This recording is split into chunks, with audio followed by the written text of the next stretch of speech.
So hello everyone, नमस्कार और स्वागत है आप सभी का आई इस पॉइंट की 4 अगस्त 2020 की the Hindu newspaper analysis session में। और बात करें आज के टॉपिक्स की जिन पर हमें आज फुल डिस्कशन करना है, तो इनमें हमारा जो सबसे पहला आर्टिकल होगा, पहला टॉपिक होगा, वो हमारे एडिटोरियल पे से लिया गया है, जिसका नाम है द टाइम टू अनलॉक।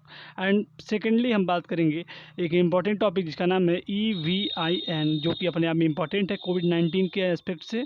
और बात करें लास्टली हम सब जानेंगे एक ड्राफ्ट है जिसके अंतर्गत हमारे जो DPEPP की बात होगी। ये क्या है, ये वर्ड्स किस प्रकार हमारे डिफेंस सिस्टम से रिलेटेड है, इन्हीं सब बातों की चर्चा आज के इस सेशन के अंतर्गत होगी। तो बने रहिए, देखते रहिए इन सभी एस्पेक्ट को। तो जो हमारा आज का सबसे पहला आर्टिकल है वो है, तो जैसे कि आप सभी देख पा रहे होंगे कि जो हमारा पहला आर्टिकल है वो है टाइम टू अनलॉक, यानी अनलॉक करने की बात की जा रही है किसी सिस्टम को। फिलहाल तो अनलॉक वर्ड जब भी आता है तो हमें यही लगता है कि ये कोविड-19 से रिलेटेड है, लेकिन फिलहाल ये जो अनलॉक है वो बेसिकली हमारे जम्मू और कश्मीर से रिलेटेड है।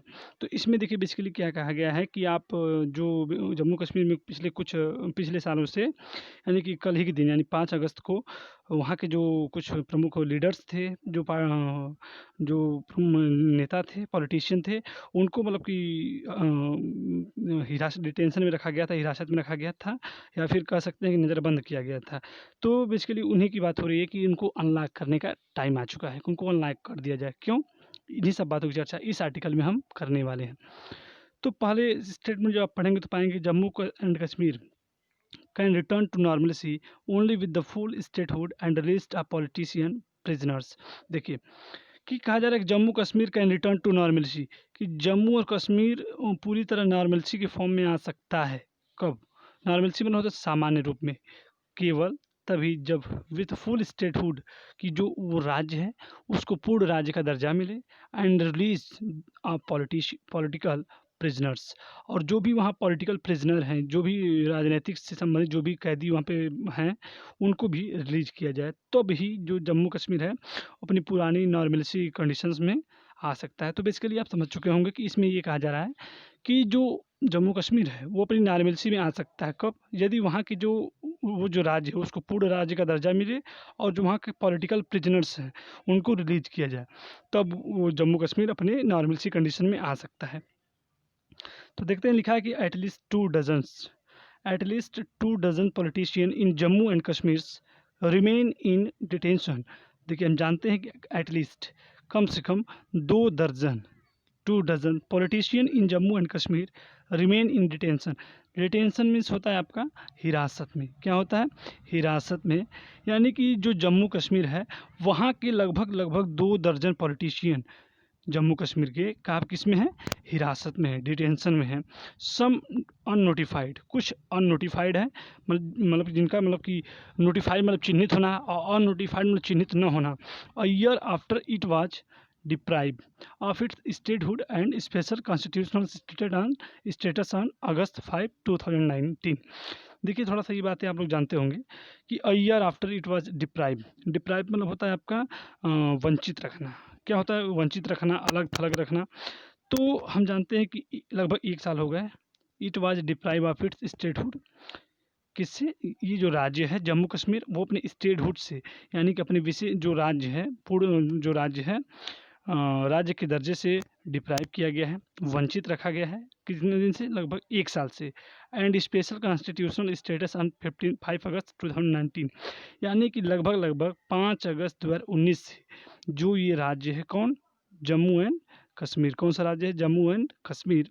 वो अपने स्टेटहुड यानी राज्य के दर्जे से, और जो उसका स्पेशल कॉन्स्टिट्यूशनल स्टेटस था, जो संविधान का विशेष दर्जा था, जो उसका स्पेशल कॉन्स्टिट्यूशनल स्टेटस जो था, उससे और उसके स्टेटहुड से उसको लगभग 1 साल से डिप्राइव किया गया है, डिप्राइव रखा गया है, यानी वंचित रखा गया है लगभग 5 अगस्त 2019 से। तो कल 5 अगस्त है, आप लोग जानते होंगे, तो इसीलिए इस आर्टिकल का कहीं न कहीं महत्व बढ़ जाता है। बात करें नेक्स्ट एस्पेक्ट की, तो लिखा है कि last week peoples democratic party यानी PDP president and former chief minister Mehbooba Mufti detention was formally extended by another 3 month under the Jammu Kashmir public safety act. देखिए अगर बात करें पिछले सप्ताह की, तो पिछले सप्ताह में जो पीपुल्स डेमोक्रेटिक पार्टी है, जो PDP की जो प्रेसिडेंट है, जो उसके अध्यक्ष हैं, कौन? वो जो अध्यक्ष हैं वो हमारी फॉर्मर जम्मू कश्मीर की फॉर्मर यानी कि पूर्व मुख्यमंत्री भी रह चुकी हैं। कौन? महबूबा मुफ्ती। यानी कि हम कह सकते हैं कि जो डेमोक्रेटिक पीपुल्स डेमोक्रेटिक पार्टी जो है पीडीपी के जो प्रेसिडेंट्स हैं, साथ में जो पूर्व चीफ मिनिस्टर हैं कौन? महबूबा मुफ्ती, उनकी detention was formally extended. Extended मतलब होता है बढ़ा देना, और डिटेंशन मतलब होता है हिरासत को, another 3 month under the Jammu Kashmir public safety act. यानी कि जो जम्मू कश्मीर की पूर्व मुख्यमंत्री रही हैं, साथ में पीपुल्स डेमोक्रेटिक पार्टी यानी पीडीपी की प्रेसिडेंट थी या प्रेसिडेंट हैं, उनकी जो डिटेंशन की समयावधि है उसको और भी ज़्यादा एक्सटेंड कर दिया गया। कितने मंथ? 3 मंथ, 3 महीने। क्यों? Under the Jammu Kashmir public safety act. Jammu Kashmir public safety act के तहत उनकी जो डिटेंशन है, जो उसकी उनकी हिरासत है या फिर उनकी जो घर के अंदर उनकी नज़रबंदी है जो भी है, उसको 3 महीने के लिए और एक्सटेंडेड कर दिया गया है। But several others remain restrained with in their homes in Kashmir. Restrain मतलब होता है कंट्रोल्स, कंट्रोल में रखना या फिर नियंत्रित रखना। बट सेवरल अदर्स जो भी लगातार दूसरे हैं, उनको restrain with their home in Kashmir, कि उनको अपने होम के अंदर मतलब खुद के घर के अंदर रिस्ट्रेन किया हुआ है, रिस्ट्रेन किया गया है, कंट्रोल किया गया, मतलब नज़रबंद किया गया है खुद के घर के अंदर। महबूबा मुफ्ती का जो हिरासत थी उसको 3 महीने बढ़ा दिया गया है। और जो अदर्स पॉलिटिकल जो भी हैं, उनको अपने घर के अंदर ही मतलब होम्स अपने घर के अंदर ही कश्मीर में रिस्ट्रेन किया गया है, कंट्रोल किया गया, रखा गया, विच इज़ नाउ अब union territory under the rule of Delhi. But several others remain stand with in their homes in Kashmir which is now a union territory under the rules of Delhi. देखिए जो अदर नेता हैं महबूबा मुफ्ती के अलावा, उनको अपने घर के अंदर रखा गया, कंट्रोल किया गया है, विच इज़ नाउ कहाँ पे? कश्मीर में। और कश्मीर क्या है? एक यूनियन टेरिटरी है under the rule of Delhi, यानी दिल्ली के रूल के अंतर्गत जो कश्मीर है अब क्या है?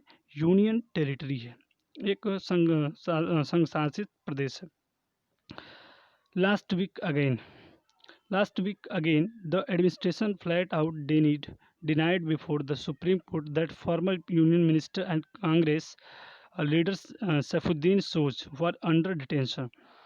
कि पिछले सप्ताह देखा गया, पिछले सप्ताह पुनः द एडमिनिस्ट्रेशन फ्लैट आउट।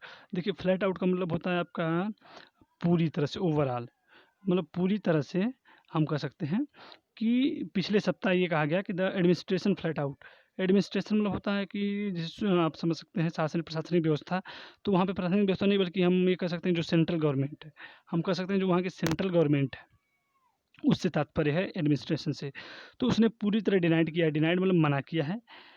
जो पिछले सप्ताह जो सेंट्रल गवर्नमेंट है उसने फ्लैट आउट किया है, यानी पूरी तरह डिनाइड किया है बिफोर द सुप्रीम कोर्ट, यानी सुप्रीम कोर्ट के सामने उसने मना किया हुआ है कि जो फॉर्मर यूनियन मिनिस्टर थे और कांग्रेस के जो लीडर हैं सैफुद्दीन सोज हिरासत में है, इस बात को उन्होंने मना किया हुआ है। तो दो ही has been restrained from the moving and speaking freely. और ये कहा गया है कि उनको फिर भी यद्यपि मतलब उनको हिरासत में नहीं रखा गया है, यद्यपि ही हैज़ बीन रिस्ट्रेन, फिर भी उनको कंट्रोल किया गया है from moving and speaking freely.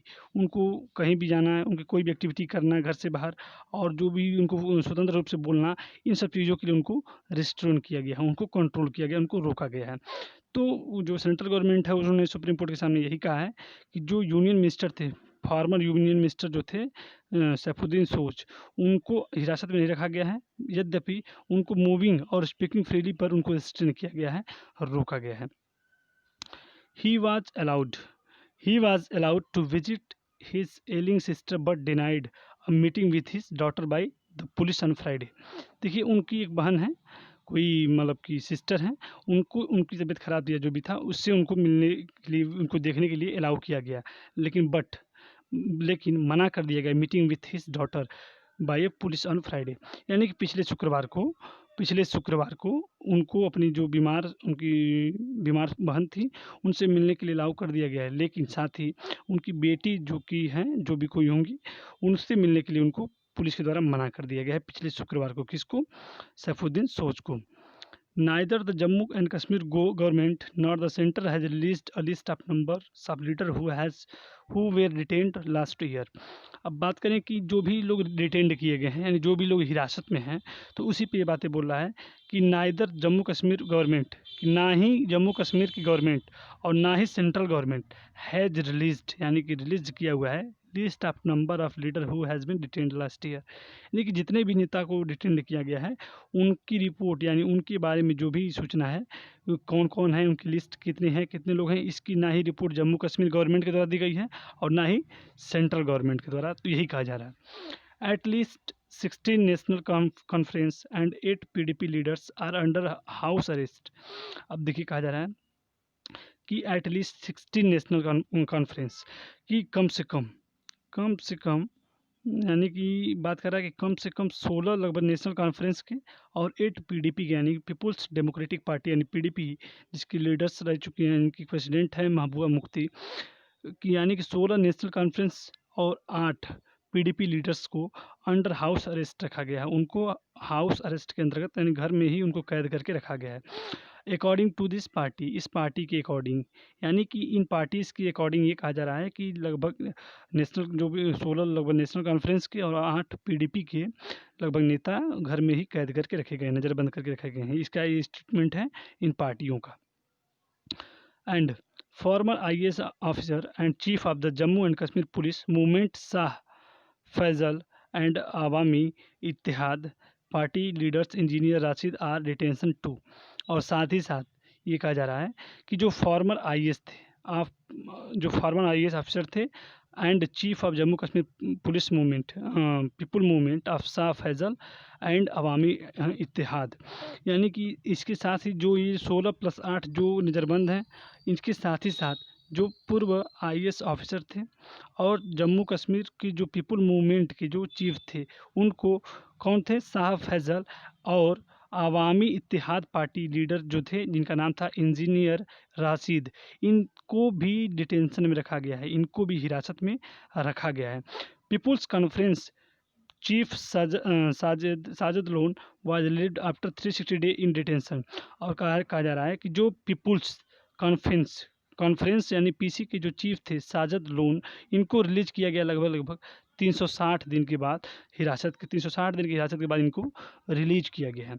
Last week पिछले सप्ताह में ही इनको रिलीज किया गया है, ये कहा जा रहा है। And 2 former chief minister Farooq Abdullah and Omar Abdullah were released in मार्च।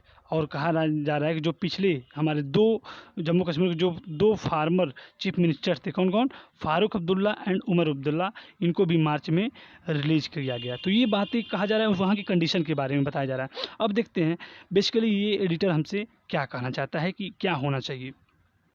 तो बेसिकली इसमें ये कहा जा रहा है कि this is not a sustainable situation of India wants to protect its global reputation and uphold the faith of its on citizen.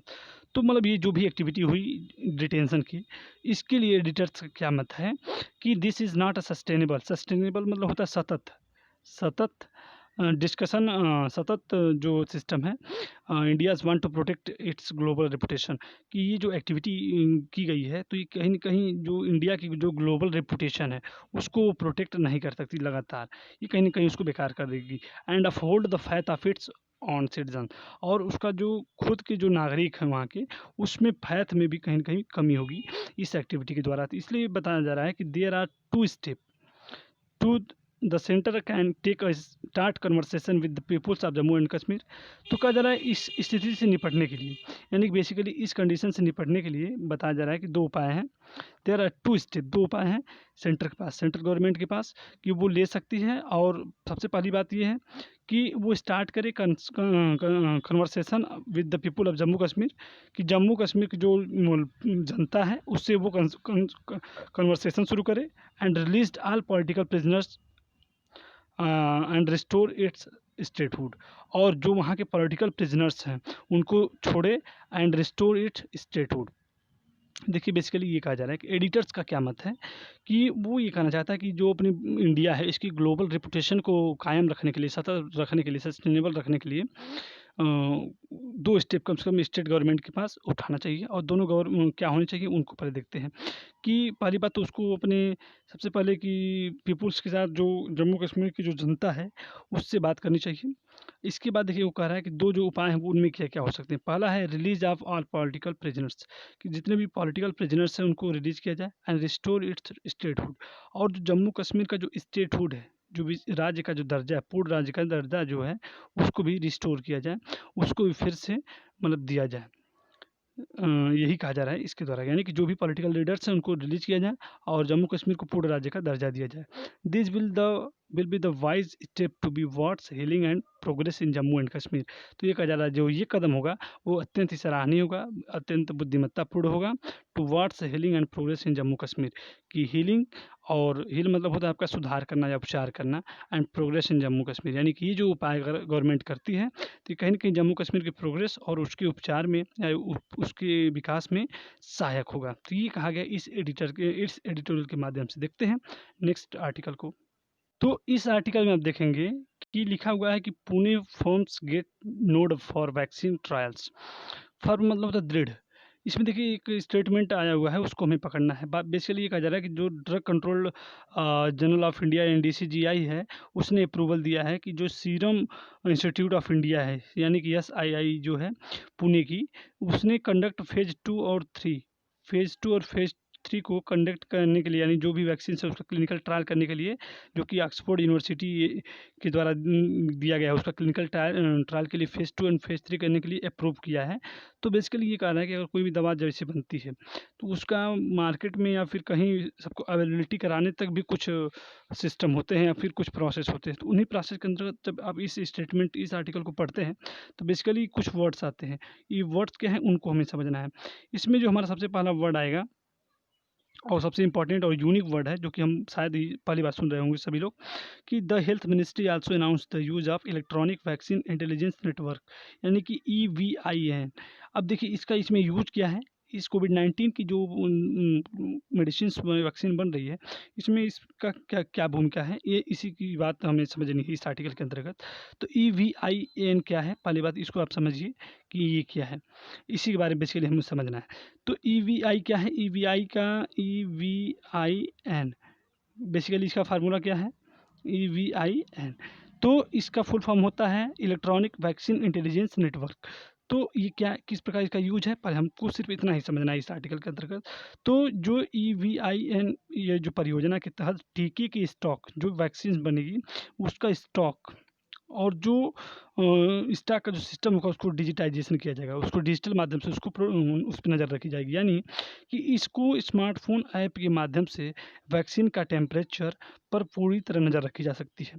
इसका जो मुख्य उद्देश्य किसका, EVIN का जो मुख्य उद्देश्य है, एम की बात करें तो चिकित्सा विभाग द्वारा वैक्सीन के भंडारण और प्रवाह पर वास्तविक समय की जानकारी प्राप्त करना और भंडारण तापमान को नियंत्रण रखना है, यही बेसिकली इसका जो यूज है। अर्थात यह एक नवीन तकनीकी का समाधान है जिसका जो उद्देश्य है देश भर में टीकाकरण आपूर्ति श्रृंखला प्रणालियों को मजबूत करना है। जो इसका जो कार्यान्वयन होता है, जिसका संचालन जो होता है, स्वास्थ्य और परिवार कल्याण मंत्रालय यानी health and family welfare ministry के द्वारा, यानी स्वास्थ्य और परिवार कल्याण मंत्रालय द्वारा नेशनल हेल्थ मिशन, किसके द्वारा, नेशनल हेल्थ मिशन के द्वारा इसका मतलब कि कार्यान्वयन हुआ जा रहा है। और यह देश भर में कई स्थानों पर रखे गए जो टीकों का स्टॉक है और भंडारण के तापमान की वास्तविक समय निगरानी में भी ये सक्षम रहेगा। तो इसीलिए बेसिकली ये वर्ड्स में बना हुआ है।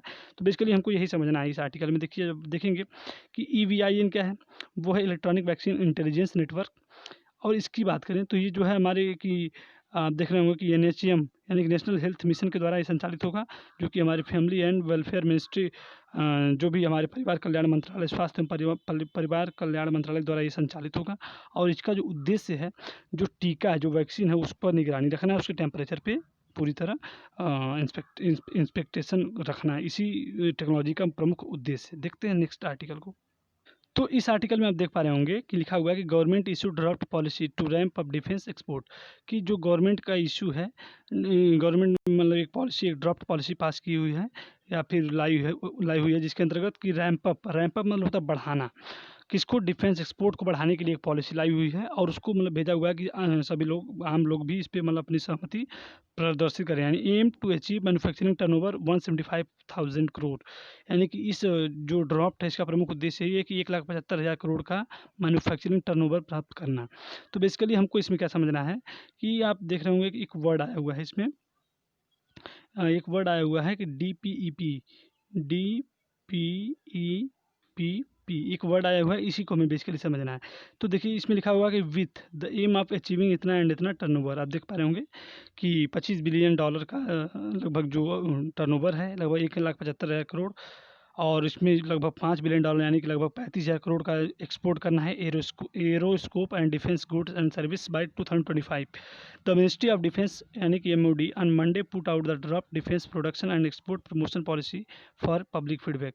यानी कि जो पॉलिसी है उसको पब्लिक फीडबैक के लिए रखा गया। अब देखिए इसमें हम समझते हैं कि रक्षा मंत्रालय ने जो डिफेंस पॉलिसी है, जो हमारे की जो डिफेंस सिस्टम है, कि इसको हम कह सकते हैं defence production in export, defence production and export promotion policy यानी DPEPP 2020 जो है वो का ड्राफ्ट डॉक्यूमेंट जारी किया हुआ है। यानी बात करें तो डिफेंस मैन्युफैक्चरिंग की, तो इसके तहत भारत को आत्मनिर्भर बनाना है। इसका बेसिकली जो उद्देश्य है सेल्फ रिलायंट इंडिया का जो उद्देश्य है वही इसका भी मतलब प्रमुख उद्देश्य है, मतलब कि भारत को आत्मनिर्भर बनाना, कि भारत खुद मैन्युफैक्चरिंग करे और दूसरों को भी एक्सपोर्ट करे।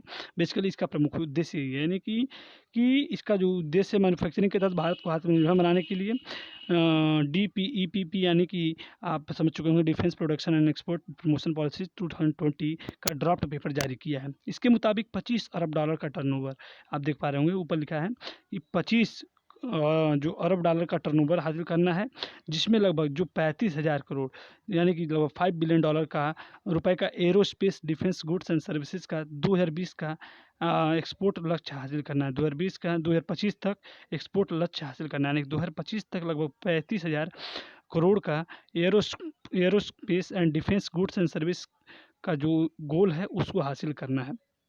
और बात करें 2020 तक और इसके तहत जो ड्राफ्ट पेपर पर अगर बात करें तो वो 17 अगस्त तक स्टॉक होल्डर से सुझाव मांगा गया है। यानी कि इस ड्राफ्ट पेपर पर लगभग 17 अगस्त तक एक आम जो पब्लिक फीडबैक के लिए जो बात कही जा रही है, तो वो लगभग 17 अगस्त तक मांगा गया है। तो ये रहे यहाँ से कुछ प्रमुख आर्टिकल और उनसे जुड़ी कुछ महत्वपूर्ण जानकारी। तो आज के लिए इतना ही, अगले दिन फिर मिलेंगे कुछ सेम आर्टिकल और सेम कुछ प्रमुख आर्टिकल और उनसे जुड़ी कुछ प्रमुख जानकारी के साथ। तब तक के लिए नमस्कार और धन्यवाद।